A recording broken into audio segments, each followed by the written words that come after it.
Hi എല്ലാവർക്കും ഒരു പുതിയ വീഡിയോയിലേക്ക് സ്വാഗതം. ഇന്നത്തെ നമ്മളെ വീഡിയോ എന്ന് പറയുന്നത് സാംസങ്ങിൻ്റെ ഒരു കുഞ്ഞു ഫോണിനെ കുറിച്ചുള്ളതാണ്. ഇതൊരു ലോ ബഡ്ജറ്റിൽ വരുന്ന ഫോണും കൂടാണ്. സാംസങ് ഗാലക്സി A01 കോർ എന്ന് പറയുന്ന ഈ ഒരു മോഡലിൻ്റെ ഒരു അൺബോക്സിങ് റിവ്യൂ വീഡിയോ ആണ് നമ്മൾ ഈ വീഡിയോയിൽ കൂടെ കാണാൻ പോകുന്നത്. ഇനി ഈ ഒരു ഫോൺ നമ്മൾ മുമ്പ് ചെയ്തിട്ടുള്ള നോക്കിയയുടെ ബേസിക് ആയിട്ടുള്ള ഫോണിലുള്ള അതേപോലത്തുള്ള ഫീച്ചേഴ്സൊക്കെ തന്നെയാണ് ഇതിലും വരുന്നത്. ഇതൊരു സെക്കൻഡറി ഫോണായിട്ടോ അല്ലെങ്കിൽ നമുക്ക് ഫസ്റ്റായിട്ട് സോഷ്യൽ മീഡിയ യൂസ് ചെയ്യണം എന്ന് വിചാരിക്കുന്ന പ്രായമായിട്ടുള്ള ആൾക്കാർക്ക് കൊടുക്കാൻ പറ്റുന്നൊരു ഫോണും കൂടാണിത്. എന്തായാലും ബോക്സ് ഓപ്പൺ ചെയ്തിട്ട് ബാക്കിയുള്ള കാര്യങ്ങളൊക്കെ നോക്കാം. ബോക്സ് ഓപ്പൺ ചെയ്യുമ്പോൾ തന്നെ നിങ്ങൾക്ക് കാണാൻ സാധിക്കുന്നത് ഒരു ചെറിയൊരു ബോക്സാണ്. ഈ ബോക്സിൽ വരുന്നത് യൂസർ മാനുവലാണ്. കൂടാതെ നമുക്കിതിൽ ബാക്ക് കവറൊന്നും കിട്ടുന്നില്ല. ഇനിയുള്ളത് നമ്മളെ ഫോണാണ്. ഫോൺ മാറ്റി വെച്ചതിന് ശേഷം വേറെ എന്തൊക്കെയാണ് ബോക്സിൽ വരുന്ന ആക്സസറീസും കൂടെ നോക്കാം. ഇനി നിങ്ങൾക്ക് കാണാം ഇവിടെ ഒരു ചാർജിങ് അഡാപ്റ്റർ വരുന്നത്. ഈ ചാർജിങ് അഡാപ്റ്ററിൻ്റെ കൂടെ തന്നെ അറ്റാച്ച് ചെയ്തിട്ടാണ് ഇതിൻ്റെ ചാർജിങ് കേബിളും വരുന്നത്. ഇത് കൂടാതെ ബോക്സിൽ നമുക്ക് ഇയർഫോണും കിട്ടുന്നുണ്ട്. ഇതിൻ്റെ മുന്നേ ചെയ്തിട്ടുള്ള ലോ ബഡ്ജറ്റിലെ ഫോണുകളിലൊന്നും നമുക്ക് ഇയർഫോണൊന്നും കിട്ടിയിട്ടുണ്ടായിരുന്നില്ല. ലാസ്റ്റ് നമ്മൾ ചെയ്തിട്ടുള്ള റെഡ്മികളിലൊന്നും നമുക്ക് തന്നെ ഇയർഫോണൊന്നും വന്നിട്ടില്ലായിരുന്നു. എന്നാൽ ഈ ഒരു ഫോണിൻ്റെ കൂടെ നമുക്ക് ഹെഡ്ഫോൺ കിട്ടുന്നുണ്ട്. പിന്നെ ഒരു സിം എജക്റ്റ് ചെയ്യാനുള്ള ഒരു ടൂളുമാണ് ഈ ബോക്സിൽ വരുന്നത്. അപ്പോൾ ഇതാണ് സാംസങ് ഗാലക്സി A01 കോർ എന്ന് പറയുന്ന മോഡൽ. ഇത് നേരത്തെ നമ്മൾ പറഞ്ഞ പോലെ തന്നെ ഒരു ചെറിയൊരു ഫോണാണ് ഇത് വരുന്നത്. 5.3 ഇഞ്ചിൻ്റെ ഒരു ഡിസ്പ്ലേ വരുന്ന ഫോണാണിത്. അതുപോലെ തന്നെ HD+ TFT LCD ഡിസ്പ്ലേ ആണ് ഈ ഒരു ഫോണിന് കിട്ടുന്നത്. ഇനി ഈ ഒരു ഫോണിൻ്റെ ഡിസ്പ്ലേ നോക്കുമ്പോൾ നിങ്ങൾക്ക് കാണാൻ സാധിക്കും താഴായിട്ടും അതുപോലെ തന്നെ മുകളിലായിട്ടും തന്നെ നല്ല ബെസൽസ് ഒക്കെ വരുന്നുണ്ട്. ഇതിന് മുന്നേ നമ്മൾ ചെയ്തിട്ടുള്ള ഒരു ലോ ബഡ്ജറ്റിൽപ്പെട്ട ഫോണായിരുന്നു റെഡ്മിയുടേത്. അതിലൊക്കെ ഒരു ഡിസ്പ്ലേ നോക്കുന്ന സമയത്ത് ഒരു ഫുൾ ഡിസ്പ്ലേ തന്നെ ആയിരുന്നു കിട്ടിയിരുന്നത്. ഇത്രയും ഒരു ബെസലൊന്നും വരുന്നില്ല. എന്നാൽ സാംസങ്ങിൻ്റെ ഈ ഒരു ഫോണിന് അധികം തന്നെ ബെസൽസ് ഒക്കെ വരുന്നുണ്ട്. ചെറിയ ഡിസ്പ്ലേ ആണ്. അതുപോലെ തന്നെ നമുക്ക് ഇത് കൂടുതൽ ബെസൽസും വരുമ്പോൾ തന്നെ നമുക്ക് ചെറിയൊരു ഡിസ്പ്ലേ ആണ് ഈ ഒരു ഫോണിന് കിട്ടുന്നത്. 74.5 ആണ് ഇതിൻ്റെ സ്ക്രീൻ ടു ബോഡി റേഷ്യോ വരുന്നത്. അതുപോലെ തന്നെ 18:5:9 ആണ് ഇതിൻ്റെ ആസ്പെക്ട് റേഷ്യോ വരുന്നത്. ഈ ഒരു ഫോണിൻ്റെ ടച്ചൊക്കെ നല്ല സ്മൂത്തായിട്ട് തന്നെ വർക്ക് ആവുന്നുണ്ട്. നല്ല സ്പീഡും അല്ല, നല്ല സ്ലോ അല്ലാത്തൊരു മീഡിയം രീതിയിൽ തന്നെ ഇതിൻ്റെ ടച്ച് വർക്ക് ചെയ്യുന്നുണ്ട്. നമ്മൾ എന്തെങ്കിലും ആപ്ലിക്കേഷൻ ഓൺ ആക്കുന്ന സമയത്ത് എന്തെങ്കിലും ബ്രൗസ് ചെയ്യുന്ന സമയത്തൊക്കെ അത്യാവശ്യം സ്പീഡിൽ തന്നെ വർക്ക് ആവുന്നുണ്ട്. ഇനി ഈ ഒരു ഫോൺ അവൈലബിൾ ആവുന്നത് 2 വേരിയൻറ്റിലായിട്ടാണ്. 1GB റാമും 60GB സ്റ്റോറേജ് ആയിട്ടും അതുപോലെ തന്നെ 2GB റാമും 32GB സ്റ്റോറേജ് ആയിട്ടാണ് ഇത് അവൈലബിൾ ആവുന്നത്. ഈ സമയത്ത് ഒരു 1GB and 60GB വരുന്നത് വളരെ കുറവായിട്ട് തന്നെ പറയാം. കാരണം ഇതിന് മുന്നേ ഞാൻ പറഞ്ഞിട്ടുണ്ടായിരുന്നു നോക്കിയയുടെ ലോ ബഡ്ജറ്റിൽപ്പെട്ട ഫോണുകളൊക്കെ റിവ്യൂ ചെയ്യുന്ന സമയത്ത് അതിൽ നമുക്ക് 1GB and 60GB ആണ് വന്നിട്ടുണ്ടായിരുന്നത്. ഈ 16GB എന്ന് പറയുന്നത് പെട്ടെന്ന് തന്നെ സ്റ്റോറേജ് ഫുള്ളാവുന്നതാണ്. കുറച്ച് വാട്സപ്പ് മെസ്സേജോ അല്ലെങ്കിൽ നമ്മൾ കുറച്ച് ആപ്ലിക്കേഷനൊക്കെ ഇൻസ്റ്റാൾ ചെയ്യുമ്പോൾ തന്നെ പെട്ടെന്ന് ഫുള്ളാവുന്നതാണ്. പിന്നെ ഈ ഒരു 1GB നമുക്ക് ഈ ഒരു 2GB and 32GB ചൂസ് ചെയ്യുന്നതായിരിക്കും ബെറ്റർ. ഇനി ഇതിൻ്റെ പ്രൈസ് നോക്കുകയാണെങ്കിൽ UAE വരുന്നത് 1GB and 16GBക്ക് 329 ദിർഹംസ് ആണ്.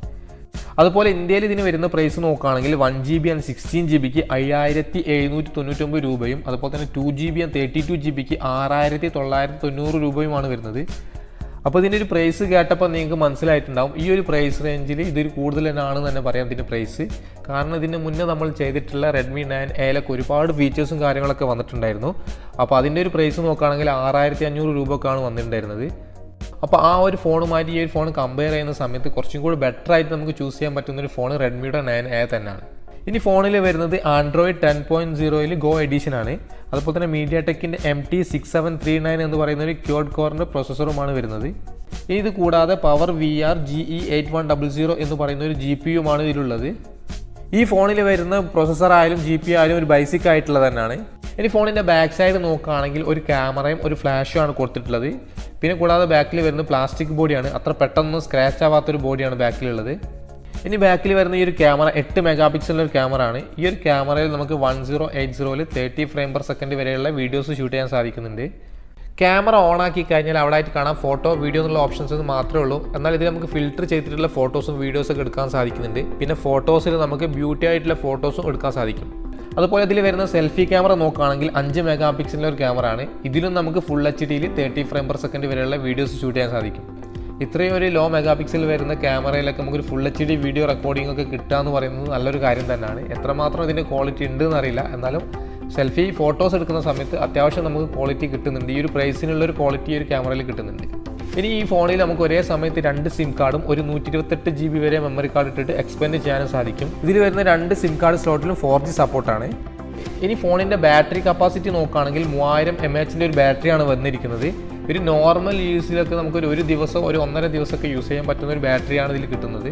ഇതിൽ പിന്നെ മൈക്രോ USB ചാർജിംഗ് പോർട്ട് വരുന്നത് കൊണ്ട് തന്നെ ഇതിൽ ഫാസ്റ്റ് ചാർജിംഗ് ഒന്നും സപ്പോർട്ടല്ല. ഇതൊരു ചെറിയ ഫോൺ ആയതുകൊണ്ടും ഇതിൽ അത്രയും വലിയ ബാറ്ററി കപ്പാസിറ്റി വരാത്തത് കൊണ്ട് തന്നെ ഇതിൻ്റെ ഭാരം വരുന്നത് ഒരു 150 ഗ്രാം മാത്രമേ ഉള്ളൂ. നല്ല ഹാൻഡി ആയിട്ട് കൊണ്ട് നടക്കാൻ പറ്റിയതും അതുപോലെ തന്നെ നമ്മൾ കയ്യിൽ ഇങ്ങനെ പിടിച്ചാൽ തന്നെ ഈ ഫോൺ കാണൂല, അത്രയും ചെറിയൊരു ഫോൺ തന്നെ ആണെന്ന് പറയാം. ഇനി ഈ ഫോൺ വരുന്നത് 3 കളറിലാണ്, ബ്ലാക്ക്, ബ്ലൂ, റെഡ്. അപ്പോൾ ഈ ഒരു പ്രൈസിന് ഈ ഒരു ഫോൺ കുറച്ച് കൂടുതലാണെന്ന് തന്നെ പറയാം. കാരണം ഈ കുറച്ചും കൂടെ പൈസ കൂട്ടി കൊടുക്കുകയാണെങ്കിൽ നമുക്ക് നല്ല ഫീച്ചേഴ്സൊക്കെ വരുന്ന ഫോണുകളൊക്കെ ഇപ്പോൾ മാർക്കറ്റിൽ അവൈലബിൾ ആണ്. ആ ഒരു സമയത്ത് നമ്മൾ ഇത്രയും കുറഞ്ഞ ഫീച്ചേഴ്സൊക്കെ ഉള്ള ഫോൺ ഇത്രയും പ്രൈസിൽ വരുന്നത് കുറച്ച് കുറവായിട്ട് തന്നെ പറയാം. പിന്നെയെന്ന് പറയുകയാണെങ്കിൽ ലോ ബഡ്ജറ്റിൽ വരുന്ന ഫോണുകളൊക്കെ വരുന്നത് മേഡ് ഇൻ ചൈന ആയിട്ടാണ്. എന്നാൽ ഈ ഒരു ഫോൺ വരുന്നത് നമുക്ക് മേഡ് ഇൻ വിയറ്റ്നാമാണ് കിട്ടുന്നത്. അതുകൊണ്ടൊക്കെ തന്നെ ആയിരിക്കാം ചിലപ്പോൾ ഇതിനൊരു പ്രൈസ് കുറച്ച് കൂടുതലായിട്ട് വരുന്നത്. അപ്പോൾ ഇത്രയാണ് നമ്മൾ സാംസങ് ഗാലക്സി A01 കോർ എന്ന് പറയുന്ന മോഡലിൻ്റെ ഒരു അൺബോക്സിങ് ആൻഡ് റിവ്യൂ വീഡിയോ ഇഷ്ടപ്പെട്ടിട്ടുണ്ടെങ്കിൽ ലൈക്ക് ചെയ്യുക. പിന്നെ സബ്സ്ക്രൈബ് ചെയ്യാത്തവർ എത്രയും പെട്ടെന്ന് തന്നെ സബ്സ്ക്രൈബ് ചെയ്ത് സപ്പോർട്ട് ചെയ്യുക. ഇനി എന്തെങ്കിലും ഈ ഒരു ഫോണിനെ കുറിച്ച് നിങ്ങൾക്ക് കൂടുതൽ അറിയണം എന്നുണ്ടെങ്കിൽ കമൻറ്റിൽ കൂടെ ചോദിക്കാവുന്നതാണ്. അപ്പോൾ നല്ലൊരു വീഡിയോ ആയിട്ട് കാണുന്നത് വരെ ബൈ.